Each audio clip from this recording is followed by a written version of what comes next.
Hello दोस्तों, good evening. स्वागत है सबका। दोस्तों, आज हम बात करने वाले हैं एक ऐसी कंपनी के बारे में जिन्होंने एक सपना लोगों को बेचा, एक बहुत ही महंगा सपना, दुनिया की सबसे बड़ी पावर कंपनी बनाने का सपना। यहाँ पर काफ़ी लोगों ने इन्वेस्ट किया, बहुत बड़ा सपना लोगों को बेचा गया। एक ही दिन में आईपीओ के बाद इन्होंने कम से कम 11 से 12 हज़ार करोड़ इनके अकाउंट में आ गए थे आईपीओ की वे से। तो इसके बाद में एक ऐसी कंपनी जो एक ऊंचे लेवल से, एक 400-500 के लेवल से सीधा गिर कर के 200-250 से फिर 1 रुपये के लेवल पर ये आ चुकी है। और अब 1 साल से ये कंपनी 1 रुपये से लेकर के फिर एक बार 30 रुपये तक जा चुकी है। तो जो 250-300 पे ख़रीदा, जिन्होंने 400 पे ख़रीदा था, वो लोग इतने ख़राब लेवल पर अभी हैं और 1 रुपये भी ये स्टॉक जा चुका है। और अब यहाँ से एक दूसरा ट्रैप सेट हो चुका है, 1 रुपये से लेकर के अब ये 30 रुपये तक उछाला जा रहा है। तो लोगों को यह मल्टी बैगर दिखाई दे रहे हैं। हाँ, बिल्कुल कुछ लोगों ने यहाँ पर पैसा कमाया होगा, जिन्होंने रिस्क लिया होगा, पैसा डूबा तो डूबा। कुछ रिटेलर्स है इस टाइप के जो 1 रुपये पे ख़रीद के छोड़ देंगे, जिनके अब 30 रुपये हो चुके हैं। लेकिन अगर यहाँ पे कोई समझदार इन्वेस्टर है जो इन्वेस्ट करना चाहता है, तो क्या उसे स्टॉक में इन्वेस्ट करना चाहिए, उसके बारे में हम लोग बात करेंगे। मैं आपको कंपनी का पूरा डिटेल बताऊंगा, साथ साथ में लेवल बाय लेवल हर एक चीज़ समझेंगे। फाइनेंशियल्स खास करके मैं ऑप्शंस वालों की या मैं इंट्राडे वालों की बात यहाँ पे बिल्कुल भी नहीं करता हूँ। मैं बात करता हूँ उनकी जो 10 साल या 15 साल के बाद की सोचते हैं, जो एक इन्वेस्टमेंट की तरह से कंपनी को देख रहे हैं। 1 रुपये का जिनको लगता है कि 100 रुपये या 200 रुपये हो जाएगा तो मैं 10-20 लाख कमा लूँगा, तो क्या उनको इस कंपनी में आना चाहिए और किस तरह से आपको कंपनी का एनालिसिस करना चाहिए। कोई भी लॉन्ग टर्म कंपनी की हम लोग अगर बात करते हैं तो मैं आपको भी लेकर के चलता हूँ और स्टेप बाय स्टेप हर एक चीज़ में आपको दिखाता हूँ कंपनी की। देखिए दोस्तों, स्टार्ट में आपको बता दूँ, रिलायंस पावर एक पावर की कंपनी है, बिजली बनाती है। और यहाँ पर देखिए 1 साल का रिटर्न मैं अगर दिखाऊं तो ये 99.49% का रिटर्न ये दे चुका है। यानी ये स्टॉक अगर आप देखोगे तो 1 साल पहले ये 14 रुपये का था। अगर उससे भी पीछे हम लोग चले जाए तो आपको 1-2 रुपये के आसपास ही कहीं ना कहीं देखिए 1 रुपया 60 पैसे के आसपास ये दिखेगा। अगर उस टाइम की बात करें तो 5 साल में आपका पैसा 500 गुना बढ़ चुका है। यानी लगभग एवरी ईयर आपका पैसा 100 गुना यानी दुगना हो गया हर टाइम। तो आप सोचो कितना पैसा बन जाता अगर आप इसमें पैसा डाल देते। लेकिन अगर आप एक सही इन्वेस्टर हो तो आप पूरा रिसर्च करोगे, फिर इसमें पैसा डालोगे। कैसे, हर एक बात बताऊंगा।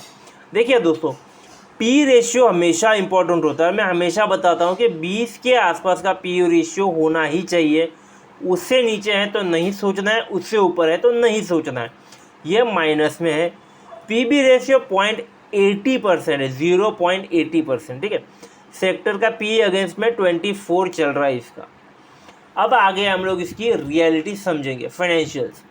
देखिए, कोई कंपनी का स्टॉक कब बढ़ता है, कब इसके स्टॉक्स की वैल्यू बढ़ती है, कब लोग इसे खरीदना पसंद करेंगे। जब भी कोई कंपनी पैसा कमाएगी, प्रॉफिट कमाएगी, ग्रो करेगी, ताकि उसके साथ में आपका पैसा ग्रो हो सके। अगर कोई कंपनी पैसा कमा नहीं रही है और उसके स्टॉक की वैल्यू बढ़ रही है, तो आपको सोचना ये है कि भाई ये कौन से बेसिस पे इसकी वैल्यू बढ़ रही है। क्या आपके पास कोई ठोस रीज़न है कि भाई इसकी वैल्यू बढ़ रही है और ये इसका रीज़न है इसकी वैल्यू बढ़ने का। अगर है आपके पास ऐसा कोई रीज़न, तो आप उस कंपनी को और आगे डिटेल स्टडी कर सकते हो। वैल्यूएशन बहुत ज़्यादा है। देखिए 34 का प्राइस है, फिर भी वो वैल्यूएशन है ये बहुत ज़्यादा बता रहा है। 34 रुपीज़ में भी वैल्यूएशन बहुत ज़्यादा है। ग्रोथ है वो बहुत कम है। प्रॉफिटेबिलिटी बहुत हाई लेवल पे चल रही है। एंट्री पॉइंट एवरेज है, रेड फ्लैग एवरेजेस है। अब इनको डिटेल में समझेंगे। देखिए, जैसे मैंने कहा, कोई भी कंपनी अगर पैसे कमाती है ना बॉस, तो बन रहा है बात। कंपनी की अगर हम लोग रेवेन्यू की बात करें तो इंडस्ट्री का ग्रो कर रहा है 12% से और भाई साहब वो ग्रो हो रहा है -2% से। अब डिटेल में देखिए, कंपनी 19 तक तो सब कुछ ठीक चल रहा था। 19 के बाद ईपीएस यानी नेट इनकम बन जाता है इनका 3,000 करोड़, वो भी माइनस में। कंपनी 3,000 करोड़ के लॉस में जा चुकी है। ईपीएस -10.5 का चल रहा है, यानी 1 रुपया कंपनी बना नहीं रही है। ऊपर से जो आप 1 रुपया कंपनी में डाल रहे हो अपनी जेब से, तो निकालते टाइम वो -10.5 रुपया बन के निकल रहा है। जो +10.5 बन के निकलना चाहिए था वो -10.5 बन के निकल रहा है। तो सोचो, आपको 1 रुपया निकालने के लिए 10.5 रुपया और डालना पड़ेगा उसके अंदर। अगर 2020 की बात करें तो ये 3,000 का जो लॉस है वो बढ़ कर के 4,000 हो जाता है और ईपीएस -14.5 तक चला जाता है। 21 में आप सोचोगे यार ये 4,500 माइनस घट करके सीधा प्लस में आ गया। ये इन्होंने अपनी असेट्स बेची थी और वो असेट्स बेच करके कर्जे चुकाए थे, तब वो जो पैसा बढ़ा था इनके बैलेंस शीट में जो दिखा था, वहाँ पर काफ़ी सारे लोग जो है वो पागल हो गए। तो पैसा आया कहाँ से?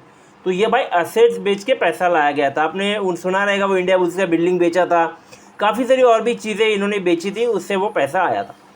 वापस से कंपनी की जो बैलेंस शीट है वो ओरिजिनल में आ गई, -900, -400, और अब साल का जो चल रहा है वो -2068 जो है वो चल रहा है। वो करोड़ में अमाउंट है, तो भी यहाँ पर ईपीएस वो माइनस में ही चले जा रहा है। तो कंपनी का मार्केट शेयर 6.5 से 3 पे आ चुका है, यानी आधे, लगभग 50% मार्केट शेयर इनका गिर चुका है। बैलेंस शीट इनके देखोगे तो इंडस्ट्री एवरेज 174 चल रहा है, इनका डेट टू इक्विटी चल रहा है भाई 184, यानी इंडस्ट्री से भी ऊपर चल रही है डेट के मामले में। इनका कर्जा बहुत ज़्यादा है। 5 साल में अगर हम करंट रेशियो की बात करें तो 31% है, इंडस्ट्री का 70% है। तो इंडस्ट्री इनसे दुगने से भी ज़्यादा पैसे कमा रही है industry. Free cash flow industry का 14% है और भाई का -1.4% है, यानी पैसे की जो ज़रूरत है वो हद से ज़्यादा है इनके पास।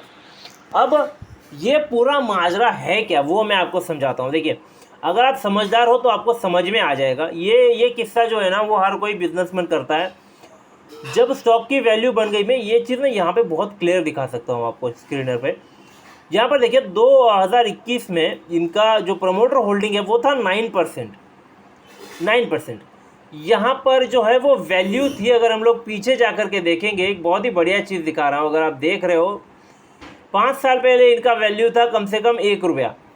तब भाई साहब ने बढ़ाई अपनी होल्डिंग, 1 रुपये के वैल्यू के टाइम पे इन्होंने अपनी होल्डिंग 25% से बढ़ाकर, यही 25% लगभग हम लोग एवरेज की बात करें तो 25% ये लोग आ गए। तो इन्होंने तब अपनी होल्डिंग खरीदी जब वैल्यू थी 1 रुपया, और इनकी जो है वो खरीदारी के बाद में लोगों की जो है वो चूल मचाना शुरू हो गई। लोगों नहीं कर रही यहाँ पर खरीदारी, क्योंकि भाई प्रमोटर जो खरीद रहा है, प्रमोटर तो पागल है नहीं। प्रमोटर खरीदेगा अपनी कंपनी में लॉसेस में, क्यों खरीदेगा? तो भाई इसे कहा जाता है जंगली ट्रैप। ये यहाँ पर आप फंस जाते हो। देखो, गवर्नमेंट का होल्डिंग नहीं है इसके अंदर। यहाँ पर अगर आप देखोगे, और एमएफ का होल्डिंग में दिखाता हूँ, इसके अंदर होल्डिंग में जाते हैं तो एमएफ का भी इसमें होल्डिंग है नहीं। डीआईआई तो इनके घर वाले हैं, फॉरेनर कुछ फंसा ये लोग ने ला दिए, लेकिन सबसे ज़्यादा होल्डिंग भाई 58% है किसका? रिटेलर्स का। क्यों? पता नहीं, बस खरीदना है, दुगने पैसे दुगने। भाई ऐसे नहीं होता यार। स्टॉक मार्केट में पैसे बढ़ाने के लिए लगता है टाइम, आपको टाइम के साथ मल्टीप्लाई करना होता है। लेकिन अगर आप सोचोगे कि भाई ये कैसे हो रहा है, ये ट्रैप है। अब जो 1 रुपये पे खरीदे हुए 25% की जो होल्डिंग है ना भाई, ये अब बेची जा रही है, ये आपको बेची जा रही है। अगर आप यहाँ पे प्रमोटर होल्डिंग देखोगे तो ये घटती हुई दिखाई देगी। 44.99, 24, यहाँ पर आप देखोगे 24.99 से 24.49, फिर 23.24, ये आपको बेची जा रही है। यहाँ पर देखिए डिक्रीज होल्डिंग प्रमोटर की, 6 महीने से ये 1.5% के आसपास अपनी होल्डिंग बेच चुके हैं और ये धीरे धीरे बिकेगी। आप इसे खरीदोगे तो बेटर वेज है ऐसी कंपनी से दूर रहो जहाँ पर इसके बुक्स में जब तक प्रॉफिट दिखाई नहीं दे रहा है और वो प्रॉफिट आपके समझ में नहीं आ रहा है कि पैसा आया कहाँ से। जैसे यहाँ पे मैंने बताया कि यहाँ पर पैसा बढ़ा कहाँ से, भाई इन्होंने अपनी जो एसेट्स बेची थी। तो ये जब तक समझ में नहीं आया पैसा आया कहाँ से कंपनी में, तब तक इस कंपनी में ख़रीदना नहीं है, जब तक कंपनी के रिटर्न्स पॉजिटिव ना आए। स्टॉक्स मार्केट में लगभग 5-5.5 हज़ार कंपनी लिस्टेड है। बेटर स्टॉक्स में इन्वेस्ट करो अपना हार्ड अर्न मनी, तो अच्छा पैसा बनेगा। स्टॉक मार्केट में पैसा बनता है, बस आपको सही टाइम पे सही कंपनी में पैसा लगाना होता है दोस्तों। पैसा हार्ड एंड है, गलत समय पे गलत कंपनी में लगाओगे डूब जाएगा पैसा, तो वो मत करो। इससे बेटर कंपनीज है जिनकी स्टॉक वैल्यू 1000 है 2000 है, उसमें पैसा बिंदास लगाओ। स्टॉक्स कम आएंगे लेकिन पैसा सेफ रहेगा और पैसा बढ़ेगा भी। तो सही स्टॉक चुनो, बिल्कुल भी ऐसे स्टॉक्स में फंसना नहीं है। बहुत बड़े बड़े जो ओनर्स हैं, प्रमोटर्स हैं, वो इस टाइप की जो चीज़ें हैं वो करते हैं, सस्ते में बेचेंगे और जब प्राइस बढ़ेगा, क्योंकि बड़ी क्वांटिटी खरीदी गई तो स्टॉक में जंप्स आते हैं, इसकी वजह से आप रिटेलर्स इसमें एंटर करते हो और बाद में ये लोग वही होल्डिंग आपको बेचना शुरू कर देते हैं। तो समझदारी है, सजग रहेगा और पैसे बिल्कुल बचाइएगा, अच्छी जगह इन्वेस्ट करके पैसे बढ़ाइएगा ज़रूर। और वीडियो अच्छा लगा है तो लाइक ज़रूर कीजिएगा, दोस्तों के साथ में शेयर ज़रूर कीजिएगा। काफ़ी दिन बाद फिर से वीडियो बना रहा हूँ दोस्तों, तो सब्सक्राइब ज़रूर कीजिएगा। Thank you very much.